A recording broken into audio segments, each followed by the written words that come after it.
Hey everyone, welcome back to the channel. Today we're diving into something seriously different, a Linux distro that wants to flip the traditional desktop model on its head.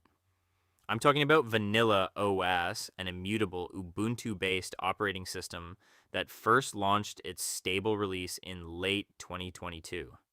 If you've heard the word immutable thrown around and wondered what that even means, stick around because this distro is doing something bold, clever, and surprisingly beginner friendly. Let's jump in. Before installing Vanilla OS, we need to understand the big idea behind it. An immutable operating system is basically a system where the core of your OS is locked down, that is read only. You can't modify it directly, apps can't break it, and malware can't corrupt it. Well, the read-only part. This concept isn't new. Even early mobile devices running Windows CE used read-only memory to prevent corruption. Vanilla OS keeps the base of your system locked and protected, like a building structure, while letting you freely install apps and customize the inside, like furniture in an office. All right, so you might be thinking, another immutable distro? Fedora Silverblue already does this. OpenSUSE Micro OS already does this. Why should I even care about Vanilla OS? Great question, and here's the big difference. Most immutable distros make installing software feel like a juggling act. You've basically got three choices: Flatpaks, awesome for desktop apps; Toolbox or DistroBox, great for development work; or layering packages directly on the system, which kind of breaks the whole idea of immutability. But Vanilla OS takes a totally different approach. It introduces something called APX, and this thing is wildly clever. A PX isn't just another package manager. Think of it like a package manager. Instead of forcing you into one ecosystem, APX lets you pull packages from different distros into clean, isolated environments without ever touching the immutable base system. It gives you the flexibility of a normal Linux distro while still keeping the OS completely protected. And trust me, once you see how it works, you'll realize this is what immutable desktops have been missing. Downloading Vanilla OS is straightforward. Just head over to the official Vanilla OS website and click on Download. You'll notice they give you the option to support the project by donating, which is great if you want to help the development move faster. But if you're not in a position to donate, no worries. Just type 0 and you can download the ISO for free.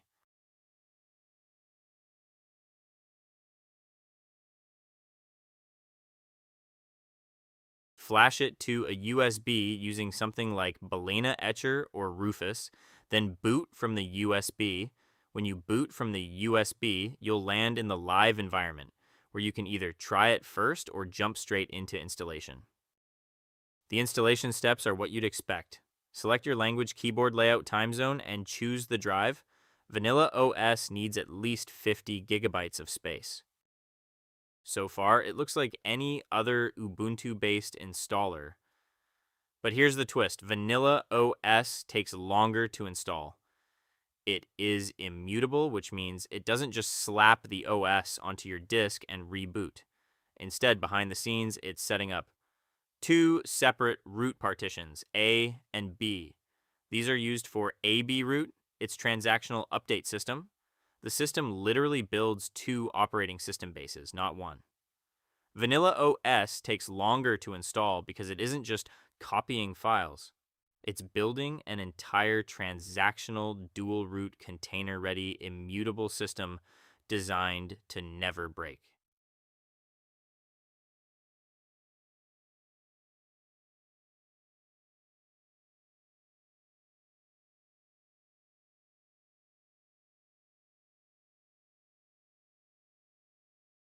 When you boot up, you'll see two options, state A and state B.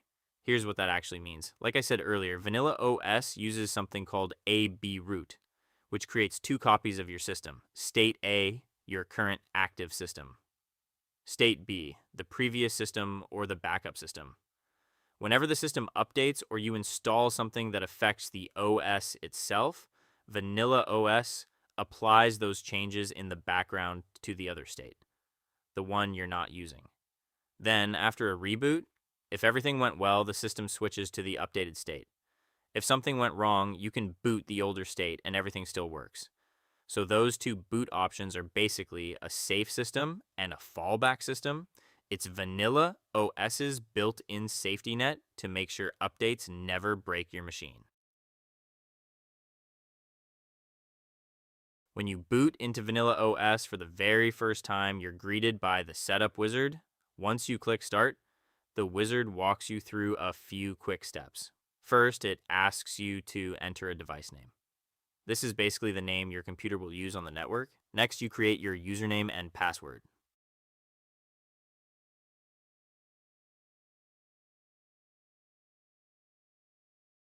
After that, the system saves your details, and you can now log into your new vanilla OS desktop.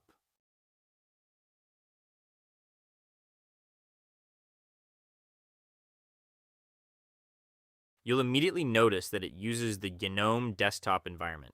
No flashy customizations, no heavy theming, just pure GNOME the way the developers built it. That's actually where the name Vanilla OS originally came from, a vanilla untouched GNOME experience. You're also greeted by the second setup wizard, and this one is all about personalizing your system. The wizard lets you pick whether you want light mode or dark mode. Choose which applications to install. This is where Vanilla OS gives you control. You'll see several categories, and you can choose exactly what you want. Core applications. Things like the calendar, document viewer, screenshot tool, and other essentials. Browsers, you can add additional web browsers depending on your preference. Common utilities, useful everyday tools, archives, calculators, system utilities, and more. Office Suite, LibreOffice, and other productivity tools if you need them. You just toggle the buttons to on, hit apply, and Vanilla OS automatically installs everything for you.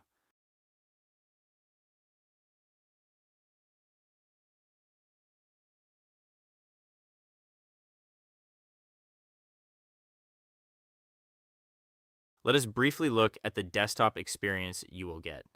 When you click on the top left corner, you open what GNOME calls the Activities Overview. This is basically GNOME's main navigation hub. As soon as you enter Activities Overview, something pops up at the bottom of the screen. The bar is officially called the dash. Think of it like a dock, similar to the macOS dock. It contains Files, the file manager, also known as Nautilus, Software, the GNOME Software Center, Help, GNOME Help, Show Applications button, the grid icon. These are your quick access icons for frequently used apps. At the top middle of your screen, you'll see the time and date. When you click it, you get Notifications panel, all your system and app alerts, a built-in calendar, quick access to events and reminders. This is basically your notification hub and mini calendar all in one. On the far right, you'll see icons for network, Wi-Fi or wired, volume battery, or power indicator if you are on a laptop. Clicking this part opens a compact system menu with several quick controls. Screenshot button opens, GNOME's built-in screenshot and screen recording tool. Settings, a fast shortcut to the full system settings. And the lock and power options power off or restart the system. Network controls. You can switch between Wi-Fi and wired and view connections. Network controls switch between Wi-Fi and wired and view connections. You also get a volume slider, power mode light, or dark mode toggle do not disturb.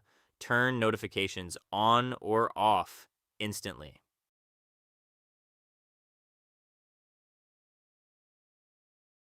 Vanilla OS is immutable, meaning the core operating system files are locked and read-only. This improves stability and security, but it also changes how apps are installed. But don't worry, Vanilla OS still gives you three main ways to install applications. It comes with the GNOME Software Center. Think of it like the Google Play Store, the Apple App Store, or the Microsoft Store, but for Linux. And for beginners, this is the safest and easiest place to install apps. Inside the Software Center, you'll mostly be installing Flatpak apps. This is the main way apps are delivered in vanilla OS. Flatpak apps are sandboxed, that is, they run in their own space. They are also secure and independent from the core system. Updating them is straightforward.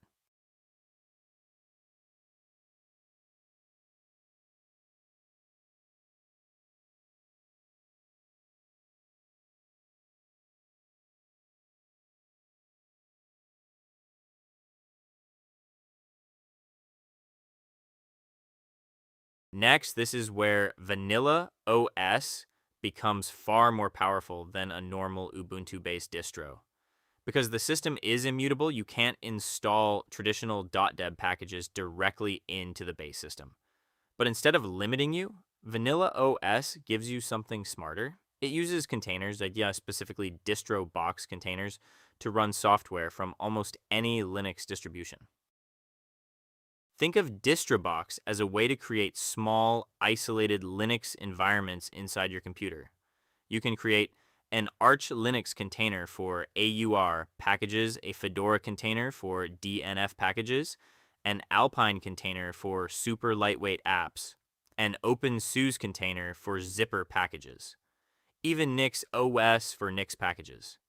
Each container behaves like its own mini distribution, but runs at near native speed using your real hardware. And the best part? You don't manually manage these containers. Vanilla OS handles them using one tool. And all of this is managed through a unified tool called APX. APX is one of the biggest reasons vanilla OS is so powerful. Think of it as a universal installer, a single tool that talks to many different Linux package managers behind the scenes. Normally on Linux, you must remember commands like apt install dnf install pacman. Every distro speaks a different language, but with vanilla OS, you don't need to learn any of that. Example, want something from the AUR? A PX automatically opens the Arch container, uses the AUR helper, and installs the app. If the APX terminal commands feel intimidating, vanilla OS also gives you a full APX GUI. It's built right into the vanilla OS control center. Here you can visually manage all your subsystems, Arch, Fedora, Alpine, OpenSUSE, and more. You can turn them on, delete them, or create new ones with a couple of clicks. It makes container-based package management easy even for beginners.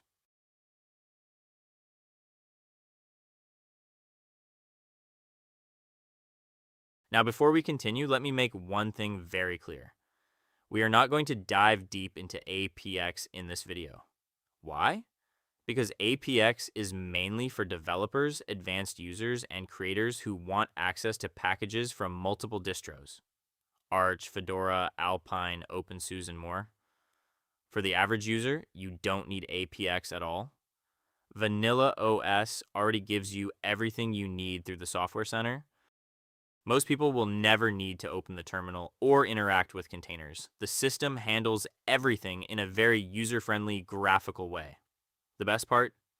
The Vanilla OS team has created very detailed documentation that covers how APX works, how to create subsystems, and more.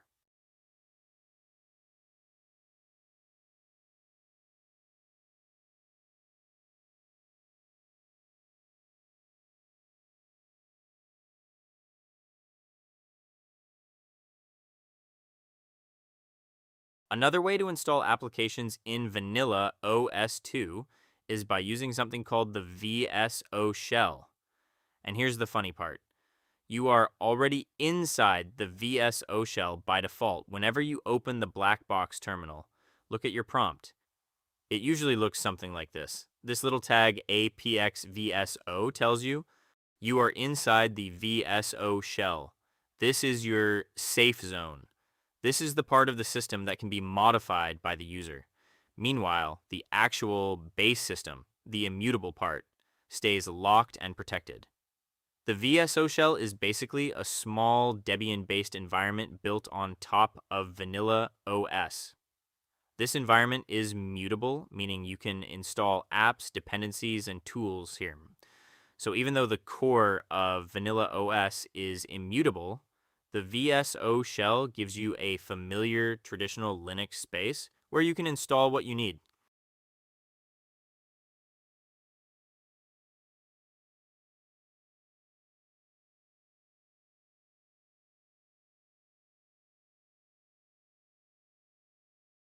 One of the most common questions people ask is, can I still install .deb files on vanilla OS even though it's immutable?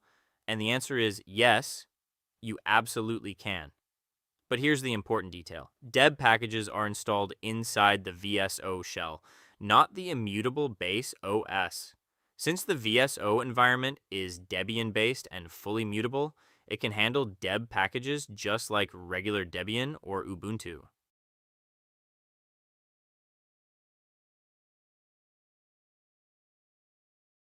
In vanilla OS, updates work very differently from traditional Linux distributions. Instead of updating the system while you're using it, vanilla OS uses something called smart updates.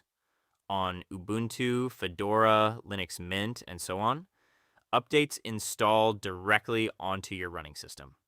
Vanilla OS is immutable and uses AB system partitions, System A and System B. When there's a system update, it does not touch the partition you're using right now. Instead, the update gets installed to the unused system A or B. Vanilla OS only installs updates when your system isn't busy. If your CPU is under heavy load, if RAM is full, or if you're on battery, smart updates will wait. You'll get a small notification in the top panel letting you know an update is running and you're always in control. You can pause the update, change how often updates run, or even disable smart updates entirely. So who exactly is vanilla OS meant for? Honestly, it fits three main types of users. People who want a stable, no-nonsense Linux system. Developers, power users, and creators. If you need access to multiple distributions, like Arch for the AUR, Fedora for DNF, or Alpine for lightweight tools, APX and the container system make vanilla OS incredibly flexible. You can pull software from anywhere without messing up the base system. And also, everyday users who want a clean GNOME desktop. If all you want is a simple, modern Linux system with Flatpaks and a software center, Vanilla OS works perfectly right out of the box. You don't need to touch APX at all. In short, Vanilla OS is for anyone who wants simplicity on the surface and serious power underneath. And that's a full look at Vanilla OS, a modern, secure, and surprisingly flexible Linux distro. If you found this helpful, give the video a like, subscribe for more Linux guides and tutorials. Thanks for watching, and I'll see you in the next one.